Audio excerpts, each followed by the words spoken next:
Je dirais que je suis à la recherche de mon objectif et de la satisfaction personnelle. C'est-à-dire que pour l'instant, je suis dans une quête, dans une épopée. Tu n'auras peut-être pas les mêmes chances que quelqu'un à côté de toi. Ça ira peut-être pas aussi vite que celui à droite. Ce sera peut-être pas aussi facile que celui à gauche. Mais au bout du compte, si tu travailles dur et que tu fais les bons choix au bon moment, tu seras prêt lorsque l'opportunité sera là.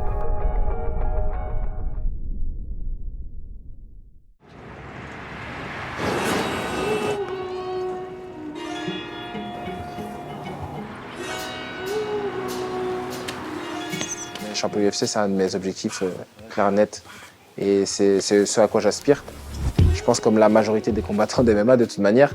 Mais c'est vraiment un objectif, ce à quoi j'aspire, surtout pour l'historique autour de ça. Être le premier champion UFC belge, dans Namur, une petite ville, et toute l'histoire qui pourrait être belle à côté. Mais c'est surtout inscrire mon nom dans l'histoire du MMA. Des fois, je me dis, putain, j'ai battu des mecs où sur papier, des fois même eux, ils le disaient. Hein. Quand je vais au combat, tout le monde se dit, ouais, ça va être chaud quand même, la Mugi qui gagne, tu vois. Mais le jour J, je te claque un KO venu de l'espace et les gens se disent, mais ouais. Et en fait, c'est ça qui me. Je me dis, quand je travaille dur, le jour J, je suis capable de vraiment dévoiler mon art, en fait. Simplement, mes parents, ils viennent du Rwanda. C'est-à-dire que moi, ils ont débarqué ici dans les années 90, mi-90 comme ça, suite à la guerre. Je suis né quand ils sont 1 an après qu'ils soient arrivés. Et j'ai grandi dans les logements sociaux, etc. Il y avait les centres réfugiés et tout. J'ai grandi et puis je suis resté à Namur toute ma jeunesse.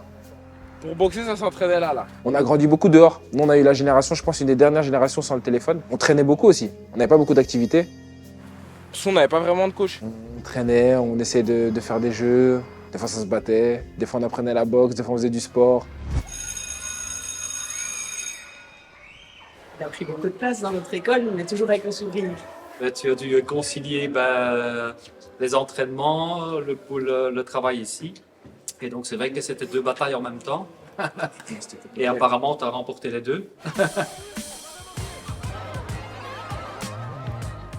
En fait, c'est le choix de mes parents. Et maintenant que j'ai grandi, que j'ai pris un peu en maturité, que j'ai pris quelques années aussi, je sais que je ne les remercierai jamais assez de m'avoir forcé d'être dans une école, on va dire, élitiste, qui pousse les élèves à être les meilleurs. Et alors, j'étais tout le temps en guerre avec mes parents. Ouais, laissez-moi aller dans une école un peu plus light, comme ça je peux avoir du temps pour faire mes entraînements, etc.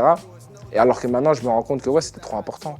Par rapport à la discipline, par rapport à me dire de me lever tôt, par rapport à avoir des gens qui vont derrière toi, par rapport à la manière de m'exprimer. Et puis de Namur, j'ai grandi jusqu'à ce que j'ai 19 ans et c'est là que j'ai quitté pour le MMA Namur et que je me suis établi à Bruxelles.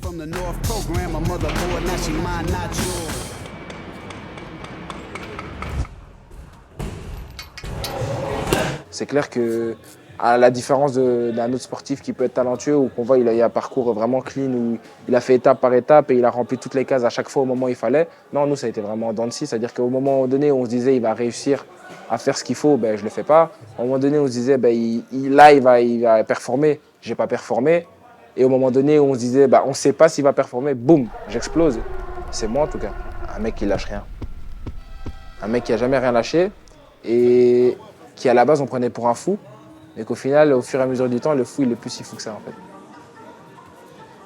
Tu vois, quand on dit la France, ils ont Johnny Hallyday, certains pays, ils ont un Michael Jackson, etc. J'ai envie que plus tard, on dise la Belgique a eu Patrick Evra.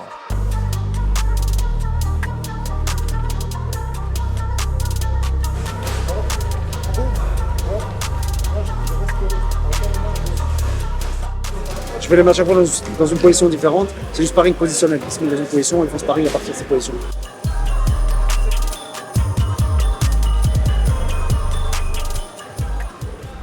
De quoi j'ai peur? Je pense que c'est pas vraiment l'échec, mais c'est plus ne pas performer à la hauteur de ce que tu peux faire. Personnellement, je dirais juste que je suis quelqu'un qui va dire ce qu'il pense. Si on me dit maintenant qu'est-ce que tu vises pour le combat, je vise un KO. Qu'est-ce que tu vises pour le combat? Je vise à le faire dormir. Simple. Il développe grâce à plus de maîtrise.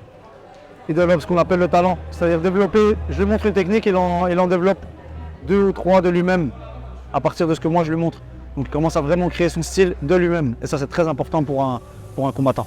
Et après, au regard de mon style de combattant, au regard de la manière dont je combats, tu sais que je viens pour le KO et tu sais que je viens pour te faire dormir.